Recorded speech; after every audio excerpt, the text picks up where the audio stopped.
Welcome to Edukemy YouTube channel. मेरा नाम रोहित कुमार है और आज जिस टॉपिक पर हम बात करने वाले हैं वो भी एक यूपीएससी के और स्टेट पब्लिक सर्विस मेंस का ये टॉपिक है, नीति, अखंडता और अभिक्षमता, जिसे आप अंग्रेजी में एथिक्स एंड इंटीग्रिटी कहते हैं। सो आज हम इस टॉपिक पर हम बात करेंगे सिंपली एथिक्स एंड इंटीग्रिटी। हम ये जानने की कोशिश करेंगे कि आखिर इस सब्जेक्ट को, इस विषय को कैसे पढ़ा जाए, क्योंकि ज़्यादातर लोगों का मान्यता होता है कि इस सब्जेक्ट को पढ़ना थोड़ा सा लोगों को लगता है कि ये कठिन होता है, परंतु मुझे लगता है कि थोड़ी सी सूझबूझ के साथ अगर काम किया जाए, अध्ययन किया जाए, तो ये सब्जेक्ट बहुत ही आसान है। खास करके ये क्विज आपका सब्जेक्ट आपके UPSC, union public service commission तथा बाकी के जितने भी राज्य हैं, नॉट सारे राज्य की बात है, कुछ पर्टिकुलर राज्य के पब्लिक सर्विस कमीशन में ये सब्जेक्ट के तौर पर पूछा जाता है, एथिक्स एंड इंटीग्रिटी। तो आज हम इस पर चर्चा करेंगे, एथिक्स और इंटीग्रिटी। इस चर्चा की शुरुआत से एक कोट है आपका कन्फ्यूशियस का। इस कन्फ्यूशियस के कोट से हम शुरुआत करते हैं कि उन्होंने कहा कि बुद्धि, करुणा और साहस व्यक्ति के लिए 3 सार्वभौमिक मान्यता प्राप्त नैतिक गुण है। तो आज का विषय भी हमारा नैतिक गुण ही है कि भाई हमारी जो नैतिकता है, हमारी जो मोरालिटी है, एथिक्स है ना, वो मनुष्य के अंदर में कैसे आता है। हमारे अंदर की जो बुद्धि, हमारी जो करुणा, हमारी साहस, ये जो व्यक्ति के जो 3 गहने हैं, और इसी गहने के माध्यम से, इसी ऑर्नामेंट्स के माध्यम से हमारे अंदर में नैतिकता का जन्म होता है, हम नैतिकता का डेवलपमेंट होता है। और मनुष्य बिना नैतिकता के मनुष्य कहना, मुझे लगता है कि यहाँ पर बेईमानी होगी, क्योंकि भाई अगर आप पढ़ेंगे, एक संस्कृत का श्लोक है कि यशो न विद्या तपो न दानम ज्ञानम शीलम गुणो न धर्मम ते मृतलोक भूयि भारभूता मनुष्य रूपेण मृगाश्चरन्ति। जिस मनुष्य के पास न तो ज्ञान है, न तो गुण है, न तो यश है ना, तो साहस है, न तो करुणा है, ऐसे व्यक्ति मनुष्य होते हुए भी मृग के समान विचरण करता है। तो आज के इस टॉपिक में हम इसी चीजों पर चर्चा करने वाले हैं कि नैतिकता हम अपने अंदर में कैसे डेवलप करें। ये तो नैतिकता की बात है, परंतु हम यूपीएससी और स्टेट पीसीएस के मेंस में जो पूछे जाने वाले नीति, अखंडता और उसकी अभिक्षमता से की तैयारी को हम कैसे करें, हम एथिक्स की तैयारी को कैसे करें, इसके बारे में हम जानेंगे। और साथ साथ में ये भी जानेंगे कि एथिक्स और मोरालिटी और इंटीग्रिटी के सवाल और क्वेश्चंस को किस प्रकार से लिखा जाए हमारे एग्जाम में, हमारा स्टेप क्या होना चाहिए, हमारी थिंकिंग क्या होना चाहिए, कैसे पढ़ा जाए, इन सभी विषयों पर हम चर्चा करें। चर्चा करने से शुरू करने से पहले हम पहले ये जानने की कोशिश करेंगे कि आखिर नैतिकता होता क्या है। थोड़ा सा अगर हम इस पर जाने कि आखिर नैतिकता क्या होता है। नैतिकता जो कि हमें बचपन से सिखाया गया है कि भाई आप अपने नैतिकता में बदलाव लाएं, तो कहा जाता है कि नैतिकता एक तरीके का आपके अंदर का आचरण है या व्यवहार है, जिसे आप बिहेवियर कहते हैं, या कह सकते हैं कि आपके आचरण की ही एक शाखा है जो समाज के भीतर सही और गलत की अवधारणाओं को परिभाषित करती है।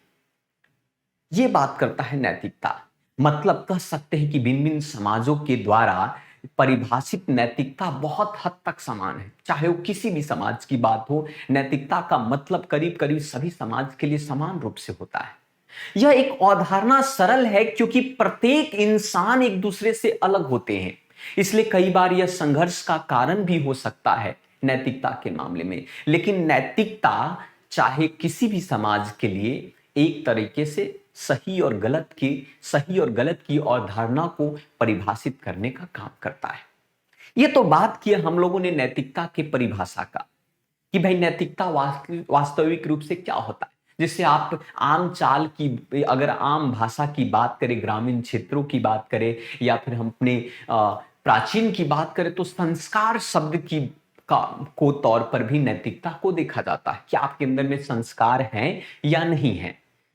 सा का मतलब सुंदर होता है और आकार, आपका आपका विचार, आपकी बात, आपकी प्रभाव, आपकी प्रतिभा, इन सभी का एक संरचना के तौर पर नैतिकता के माध्यम से ही तैयार किया जाता है।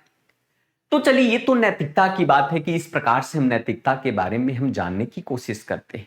परंतु सबसे अहम मुद्दा यहां पर यह है कि इस नैतिकता, इस इंटीग्रिटी और एथिक्स को पढ़ा कैसे जाए। क्योंकि हम सभी जानते हैं कि नैतिकता एक तकनीकी विषय नहीं है, वो कोई टेक्निकल सब्जेक्ट नहीं है जिसके लिए बहुत सारी विषय वस्तुओं का अध्ययन करना पड़ता है। नैतिकता हमारे समाज के आसपास में हर जगह विषय के तौर पर या अविषय के तौर पर आपको दिख जाएंगे। मतलब कह सकते हैं कि नैतिकता को पढ़ने के लिए सिर्फ विषय वस्तु के अलावा हम आसपास के अवकलन के माध्यम से भी इसको ग्रहण कर सकते हैं। मतलब यह होगा कि यह वास्तविक रूप से कह सकते हैं कि यह वास्तविक रूप से जीवन में नैतिक मूल्यों और अवधारणाओं का एक सरल अनुप्रयोग है नैतिकता। और इसी नैतिकता मूल अवधारणाओं के सरल अनुप्रयोग के माध्यम से हम नैतिकता और अखंडता की समझ के लिए या समझ में और हमारे सोच में स्थिरता को लाते। और इसी प्रकार की जब हमारे अंदर में सोच और अवधारणा डेवलप्ड होगा तो हमारे यूपीएससी या फिर स्टेट पीसीएस में पूछे गए जो सवाल हैं उस सवाल को आप बेहतर तरीके से कर पाएंगे। मतलब यह हुआ कि आपको नैतिकता अर्थात मोरल और एथिक्स के सवाल क्वेश्चंस को करने के लिए आपको सिर्फ पढ़ने की आवश्यकता नहीं है, पढ़ने के साथ साथ उसे महसूस करने की भी आवश्यकता है। क्योंकि हम सभी जानते हैं कि जो इस प्रश्न पत्र में सफलता के महत्वपूर्ण घटक के रूप में अगर बात किया जाए तो एक यूपीएससी उम्मीदवार के रूप में हमें समाज, दोस्त या कह सकते हैं कि करीब करीब सभी चीज के बारे में विचार करना बनता है। क्योंकि आप कहीं ना कहीं आप एक समाज, आप एक देश के पर्टिकुलर क्षेत्र को एक प्रतिनिधि के तौर पर आप रिप्रेजेंट करने वाले हैं। तो आपके अंदर में नैतिकता का होना अति आवश्यक है। आपकी अंदर की नैतिकता ही कहीं ना कहीं समाज का एक सही संरचना के तौर पर उभरेगी। तो इसीलिए इस सब्जेक्ट में के बारे में पढ़ना हमारे लिए बहुत ही आवश्यक होता है। इसलिए सिविल सर्विसेज ने भी आपको एथिक्स और मॉरलिटी के विषय को अपने पाठ्यक्रम में ऐड किया ताकि एक बेहतर एडमिनिस्ट्रेटिव, एक बेहतर प्रशासनिक के साथ साथ आपके अंदर में अगर मॉरलिटी और एथिक्स जैसी विचारधारा आपके अंदर में अगर बन जाती है तो आप सोने पे सुहागे वाली बात जैसी उत्पन्न होती है। तो चलिए, ये सब तो बातें हुए नैतिकता से संबंधित चीजों पर। अब सवाल ये है कि नैतिकता या फिर आप कह सकते हैं कि एथिक्स और मॉरलिटी की समझ का निर्माण हम कैसे करें। क्वेश्चन ये है कि किस प्रकार से अध्ययन किया जाए ताकि हमारे लिए हमारे एग्जाम में चाहे स्टेट पीसीएस हो या यूपीएससी के पेपर में एथिक्स के सवाल को बेहतर तरीके से किया जा सकता। इस बात को हम लोग समझने की कोशिश करते हैं। तो सबसे पहले मैंने जैसा कि कहा कि जो हमारा सिविल सर्विसेज या स्टेट पीसीएस है, तो स्टेट पीसीएस में जो कि क्वेश्चन जब अगर पूछे जाएंगे आपको एथिक्स और मॉरलिटी से, तो सबसे पहले इससे पहले एक बेहतर तैयारी की आवश्यकता है। इस पर थोड़ा काम करने की जरूरत है। पहला काम यह है कि आप अपने नोट्स में आप एक एथिक्स और मॉरलिटी का एक नोट्स बनाएं और उस नोट्स में अच्छे अच्छे शब्दों का एक संग्रह करें, जो वो शब्द जो है आपके एग्जाम में एज ए वोकैबुलरी के फॉर्म में, या आप कह सकते हैं कि जब आप किसी प्रश्न की उत्तर की संरचना करेंगे तो संरचना के दौरान उस प्रकार के शब्दों और वाक्यों का प्रयोग अगर करते हैं तो शायद उस वक्त आपके उत्तर जो है, उत्तर में 4 चांद लगाया जा सकता है। दूसरी बात यह है कि एक परीक्षक जो एग्जामिनर होता है वो आपके उत्तर को एक दार्शनिक के नजरिए के बजाय साथ साथ एक तार्किक लेखन शैली की दृष्टिकोण के माध्यम से भी देखता है। जैसे उदाहरण के तौर पर अगर हम बात करें कि एरिस्टोटल ने कहा कि मनुष्य एक सामाजिक प्राणी है, तो मनुष्य एक सामाजिक प्राणी है, इस पर चर्चा करने की बात कही गई। तो अब एक फिलॉसफिकल बातें तो हो गई कि मनुष्य एक सामाजिक प्राणी है, लेकिन जब इसकी विवेचना की बात की जाए, जब इसके एक्सप्लेनेशंस की बात की जाए, तो एक तार्किक युक्ति के माध्यम से, लेखन शैली के माध्यम से इसके बारे में हम कई प्रश्नों के साथ इस उत्तर को लिख सकते हैं कि आखिर मनुष्य को सामाजिक प्राणी क्यों कहा गया। आखिर मनुष्य को सामाजिक प्राणी क्यों कहा गया, साथ साथ हम बहुत सारे पहलू पर चर्चा कर सकते हैं, चाहे वो सामाजिक पहलू हो, चाहे वो राजनीतिक हो, चाहे वो आर्थिक हो, है ना। किसी भी हर पहलू एस्पेक्ट की बात हम इस संदर्भ में हम इसकी चर्चा कर सकते हैं। तो जब परीक्षक अपने उत्तर जब आपके उत्तर को देखता है, तो मुझे लगता है कि एथिक्स सवाल में सिर्फ एक दार्शनिक उत्तर के बजाय एक तार्किक लेखन शैली के दृष्टिकोण से भी देखा जा सकता है। इसलिए फिलॉसफी के बजाय अगर अपने तर्कों और तथ्यों को प्रस्तुत करने पर ध्यान देना चाहिए। दूसरी बात कहा जाए, यह सलाह दी जाती है कि बात तो सत्य है कि भाई आपने कहा कि अगर मान लिया कि किसी के उत्तर में नैतिकता को अधिक बल न दे, अगर किसी के उत्तर में अगर नैतिकता को अधिक बल न दिया जाए और प्रेक्षक को यदि यह बनावटी लगता है, तो उस गंभीर रूप से दंडित किया जाएगा। मतलब कह सकते हैं कि आपने किसी प्रश्न का उत्तर आपने लिखा और सिर्फ लगा कि ये जो व्यक्ति जो है, जो लिखा गया जो उत्तर है, इस प्रश्न का उत्तर काफी आइडियलिस्ट फॉर्म में, आदर्शवादी फॉर्म में, जो समाज में वो संभव नहीं है। तो मुझे लगता है कि व्यक्ति जो है बनावटी तौर पर अपने तर्क के आधार पर इस उत्तर को नहीं लिखा, एक कह सकते हैं कि रटन विद्या के माध्यम से इस उत्तर को लिखा गया है। तो बेहतर है कि जिस प्रकार का प्रश्न पूछा जाए, उस प्रश्न को एक तर्क के रूप में, फिलॉसफी के साथ साथ तर्क के रूप में ही उत्तर को लिखा जाए, ताकि परीक्षक निरुत्तर हो जाए। ऐसी बातें हो सकती है। आप देख सकते हैं। दूसरी बात यह है कि हम सभी जानते हैं कि पिछले वर्षों से यूपीएससी पेपर को जांचने और हल करे, और आप इसमें ये भी देख सकते हैं कि भाई केस स्टडी को लेकर काफी चीजें हैं कि कोई मुद्दा है और उस मुद्दे पर बहुत सारी बातें की जाती है, उस पर आधारित काफी सवाल पूछे जाते हैं। दूसरी बात यह है कि जिस प्रकार से भारत और विश्व की जो समसामयिक घटनाएं हैं, उस समसामयिक घटनाओं को भी आप एज ए एथिक्स और मॉरलिटी के तौर पर आप उत्तर लिख सकते हैं। जैसे कोई भी घटना चल रही, उदाहरण के तौर पर अगर रशिया और यूक्रेन के बीच में युद्ध चल रहा है, तो उस युद्ध से संबंधित भी आपको तर्क के माध्यम से या एथिक्स और मॉरलिटी के आधार पर उस उत्तर में लिखा जा सकता है। मतलब कह सकते हैं कि उत्तर जो है एक सुसंगठित और व्यवस्थित होनी चाहिए, मतलब डेकोरेटिव फॉर्म में होना चाहिए और प्रश्न अनुसार होना चाहिए। क्योंकि कभी कभी हम लोग जो है एग्जामिनर को खुश करने के लिए बहुत सारी बातें लिख देते हैं जो आइडियलिस्टिक फॉर्म में होता है, लेकिन वास्तविक रूप में अगर देखा जाए तो वास्तविक जीवन में यह संभव नहीं है। पर आप एक प्रशासनिक विभाग में जाने वाले, आपके पास डिसीजन मेकिंग पावर होंगे, आपको निर्णय लेने की क्षमता और होगी, इसलिए आपके पास तरह तरह के प्रश्न उत्तर उत्पन्न हो सकते हैं। तो इसीलिए आप अपने तर्क के बेस के आधार पर अगर प्रश्न का उत्तर लिखा जाए, उसे प्रैक्टिस किया जाए, तो आपका एथिक्स बहुत ही बेहतर हो सकता है। वहीं पर अगर हम बात करें कि एथिक्स के उत्तर को कैसे लिखें, जैसा कि किस प्रकार का, क्या हम उस उत्तर में क्या कर सकते हैं, क्या कार्य करें और क्या नहीं करना है, ये भी बहुत इंपॉर्टेंट चीज है। जैसे उदाहरण के तौर पर अगर बात करें, सबसे पहला बात तो यह है कि जब भी प्रश्न का उत्तर अगर लिखा जाए, तो जितना ज्यादा संभव यह हो कि उसे आसान भाषा में उसे प्रकट किया जाए। कभी कभी लोग जो हैं अपने आप को बेहतर प्रोजेक्ट करने के लिए बहुत ही कठिन शब्दों का प्रयोग करते हैं, जिसका तात्पर्य निकालना बहुत ही मुश्किल होता है।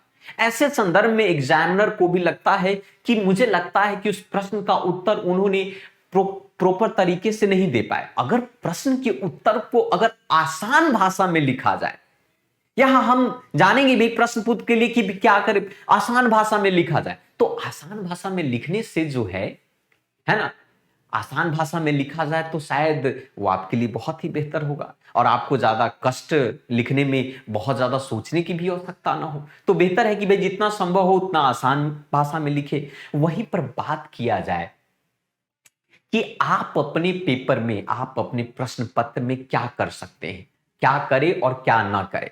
तो जैसे उदाहरण के तौर पर यह है कि भाई आप एथिक्स के उत्तर को आप लिख रहे हैं, तो उत्तर को नैतिक हो, नैतिकता, व्यवहारिक और मूल्यों और अवधारणाओं के आसपास कोशिश करें, क्योंकि भाई एथिक्स का पेपर है, मॉरलिटी का पेपर है, तो कहीं ना कहीं उसमें नैतिकता होगा, उसमें व्यवहार होगा, उसमें मूल्य होगा, वैल्यू होगा, उसमें एटीट्यूड होगा, एप्टीट्यूड होगा, डिटर्मिनेशंस होंगे। तो उसी के आसपास उस अवधारणा में आपका उत्तर होना चाहिए। वहीं पर बात किया जाए कि आप कोशिश करें कि अगर प्रश्न को आप ब्यूटीफाई करके डेकोरेटिव मैनर में, जैसे आप उदाहरण के माध्यम से या चित्रों के माध्यम से या वर्तमान मामलों में कुछ इत्यादि ऐसी आवश्यक चीजें हैं जिसे आप अपने उत्तर में जोड़ सकते हैं। जैसे आपने उदाहरण के लिए कहा, कोई नैतिकता का आप उदाहरण दे रहे हैं और नैतिकता का उदाहरण किसी समसामयिक घटनाओं को उसमें आपने ऐड किया, तो इस बात से यह पता चलता है कि जो लिखने वाला व्यक्ति जो है वो कहीं ना कहीं तर्क के बेस के आधार पर समसामयिक घटनाओं को मद्देनजर रखते हुए प्रश्न को डायनेमिक फॉर्म में लिखने की, उत्तर को लिखने की कोशिश कर रहा है। और ये सोने पर सुहागे जैसी बातें उत्पन्न हो सकती है। तो बेटर है कि आप उसे उदाहरण के फॉर्म में, चित्र के फॉर्म में, या फिर वर्तमान जो घटनाएं हैं या मामले हैं उस मामलों को भी आप अपने प्रश्न उत्तर में लिख सकते हैं। वहीं पर अगर बात किया जाए, तीसरी बात यह है कि जहां भी संभव हो आप कोशिश करें कि आप सरकारी नीतियों का भी प्रयोग करें, सरकारी नीति को आप उसमें यूज करें। भारत सरकार की जो योजनाएं, कुछ पहल है जो उस विषय से संबंधित जो उपयोगी है, उन सभी चीज को भी आप अपने उत्तर में लिख सकते हैं। अब जैसे बात यह है कि भाई कोई भी आर्टिकल्स आते हैं तो आर्टिकल्स में कई एस्पेक्ट्स होते हैं, कई पहलू होते हैं, तो उसमें तो एक नैतिकता के बेस के आधार पर भी तो कार्य करती है। तो ये हो सकता है। वहीं पर आप जहां पर भी संभव हो, सर आप जहां भी संभव हो वहां अपने उत्तरों को समृद्ध और सबल कर सकते हैं। उसके लिए आप उदाहरण को पेश किया जा सकता है। तो ये तो बात है कि अगर आप छोटी छोटी चीजों को आप प्रयोग में लाते हैं, जैसे उदाहरण, चित्र और वर्तमान समसामयिक घटनाएं, और उत्तर को आसान भाषा में लिखना, या फिर शब्दों को थोड़ा सा सुसंगठित फॉर्म में लिखना, एक स्टैंडर्ड मैनर में लिखना, तो ये इस तरीके के अगर काम करने से उत्तर बहुत ही बेहतर हो सकता है। लेकिन कभी कभी यह भी प्रश्न उत्पन्न ये होता है कि उत्तर में क्या ना करें। भाई जब एथिक्स के उत्तर को आप लिख रहे हैं, तो अब मान लिया कि कोई प्रश्न है और उस प्रश्न में वो प्रश्न सामान्य तौर पर वो प्रश्न पूछा जा रहा है, लेकिन आप उस प्रश्न में जबरदस्ती आप एक अपनी फिलॉसफी डाल रहे हैं, जबकि वहां पर उसकी कोई आवश्यकता नहीं। तो इसका मतलब यह है बिन बुलाए मेहमान जैसा वो महसूस होगा।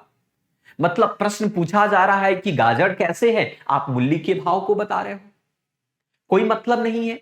तो कुछ बहुत ज्यादा समान तरीके से लिखने की कोशिश ना करें, ये भी है। और जो प्रश्न कह रहा है उसी प्रश्न के माध्यम से उत्तर लिखे, चाहे वो प्रश्न का उत्तर कितना ही सामान्य क्यों ना हो, लेकिन प्रश्न के अनुकूल है। वो अगर वो प्रश्न के अनुकूल है और वो सामान्य है तो भी आपका बेहतर मार्क्स मिल सकता है।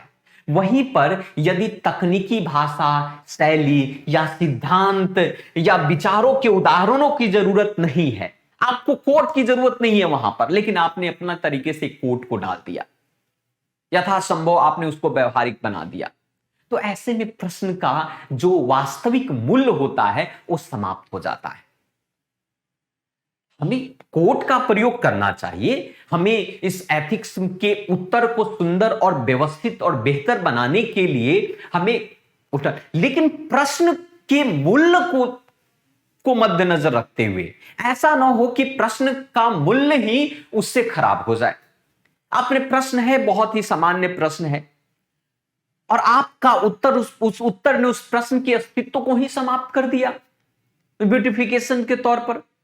तो एग्जामिनर जब उस उत्तर को पढ़ेगा तो शायद ऐसा लगेगा कि व्यक्ति जो हमें मैनिपुलेट करने की कोशिश कर रहा है।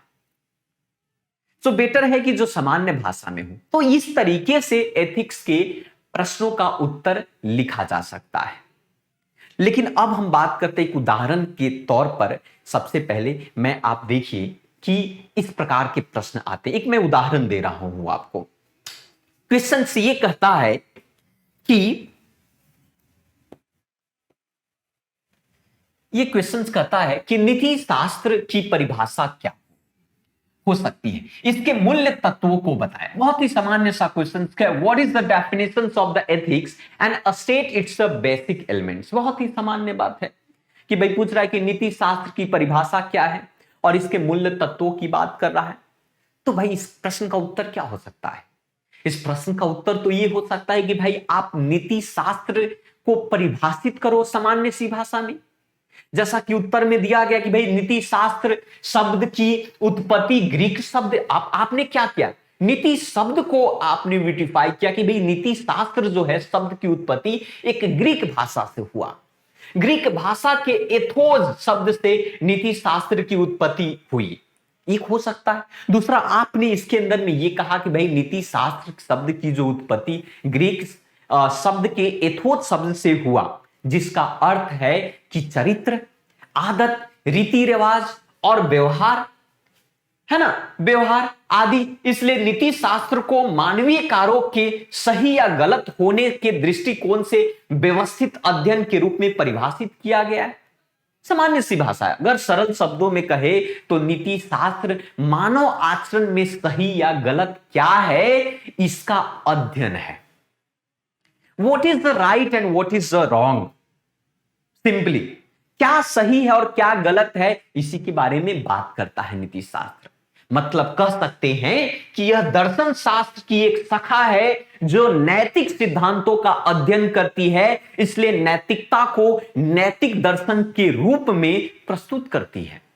उत्तर हो गया। सामान्य सी बात है कि भाई नीति शास्त्र क्या है। नीति शास्त्र हमारे जीवन के चरित्र, हमारी आदत, हमारे रीति रिवाज और व्यवहार का तरीका है। या सिंपल सी ये एक सिद्धांत है जिसके माध्यम से नैतिकता को नैतिक दर्शन के रूप में जाना जाता है। हो गया, परिभाषित किया नीति शास्त्र ये। वहीं पर ये बात आप यहां पर अगर मान लिया कि कह सकते हैं कि भाई कैसे, तो आप इसको पिक्चोरियल फॉर्म में, आप इसको एक डायग्राम के फॉर्म में आप लिख सकते हैं कि जैसे उदाहरण के तौर पर व्यक्ति और व्यक्तित्व की बात की जाती है कि एक सामान्य सा व्यक्ति होता है। ये सामान्य सा क्या है? व्यक्ति है, पर्सन है। और जब पर्सन में एक जब मूल्य आता है, पर्सन की जब वैल्यू आती है, मूल्य, तो उसके अंदर में उसकी वैल्यू आने के बाद उसके अंदर में नैतिकता जन्म लेता है और वही नैतिकता नीति शास्त्र में तब्दील हो जाती है। अर्थात व्यक्ति का मूल्य जो है उसके व्यक्तित्व को जन्म देता है और वही व्यक्तित्व आगे चलकर नीति शास्त्र को जन्म देता है। बहुत सामान्य भाषा में आपने इस चीजों को बता दिया। यह नीति शास्त्र है। इस तरीके से हम उत्तर को लिख सकते हैं। दूसरी बात यह है, इसमें यह कहा गया, अब क्वेश्चंस का दूसरा रूप यह कहता है कि इसके मूल्य तत्वों को बताइए। अब इसका मूल्य तत्व की बात कर रहा है। मूल्य तत्व का मतलब इसके बेसिक एलिमेंट्स की बात कर रहा है नीति शास्त्र का। तो उसके मूल्य तत्व की बात करेंगे कि भाई सबसे पहले हम इसमें यह बता सकते हैं कि वास्तविक रूप से मूल्य तत्व होता क्या है। व्हाट इज मूल्य तत्व क्या है, बेसिक एलिमेंट्स क्या है नीति शास्त्र का। तब आप इसको यहां पर भी आप डिफाइन कर सकते हैं कि भाई मूल्य तत्व किसी चीज की आंतरिक गुण है, इनर प्रॉपर्टी है, जो उसके चरित्र का निर्धारित करता है। यह हो सकता है मूल्य तत्व। जैसा मैंने बोला, व्यक्ति का व्यक्तित्व ही उसका नीति शास्त्र होता है, उसका मूल्य होता है। तो मूल्य तत्व किसी चीज की आंतरिक गुण है जो उसके चरित्र को निर्धारित करता है। या कह सकते हैं कि नीति शास्त्र की उत्पत्ति एक विशेष समाज में प्रचलित न्याय की भावना से होती है। या नीति शास्त्र व्यक्ति, संगठक, सामाजिक, संस्कृति, राजनीतिक और अंतरराष्ट्रीय जैसे भिन्न स्तरों पर संचालित किया जाता है। तो ऐसे बहुत सारे इस प्रश्नों का उत्तर जो है इस माध्यम से किया जा सकता है, जो आपके एग्जाम के लिए बहुत ही महत्वपूर्ण हो सकता है। नीति शास्त्र के तत्वों का। तो मतलब मेरा कहने का मतलब ये है, ये बोले तत्व के रूप में ईमानदारी की बात की, सच्चाई की बात की, अखंडता की बात की, समानता की बात की, न्याय की बात की, सद्भावना की बात की जाती है, उपदेश की बात की जाती है। मतलब ये सारा चीज रटने की आवश्यकता है क्या? ये हमारे आसपास के ही आवरण में आपको दिख जाएंगे, हमारे जीवन के माध्यम में दिख जाएंगे। मतलब इस विषय को समझने की आवश्यकता है, इस विषय को महसूस करने की आवश्यकता है, उस विषय को अपने अंदर में अवधारण करने की आवश्यकता है। अब तब आप उस प्रश्न के उत्तर को आप लिखिए, तब मानो ऐसा लगेगा कि वास्तविक में एक व्यक्ति का व्यक्तित्व जो है लेखनी के तौर पर उसके उत्तर में दिख रहा है। अब तब उस वक्त जो एग्जामिनर पर्यवेक्षक होगा वो उत्तर पढ़कर निरुत्तर हो जाएगा। इस तरीके से अपने प्रश्नों को लिखा जा सकता है।